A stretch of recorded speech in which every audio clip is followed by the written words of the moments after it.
Alam mo yung gusto mo na talaga ng bahay, but every time you look, ang lapit sa trabaho pero ang taas ng presyo. Minsan naman, ang mura pero ang layo.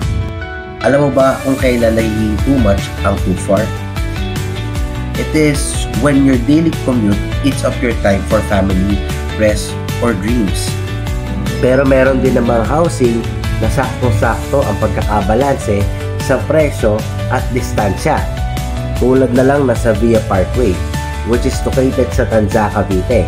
Malapit na malapit sa mga necessary establishments tulad ng malls, schools, at hospitals.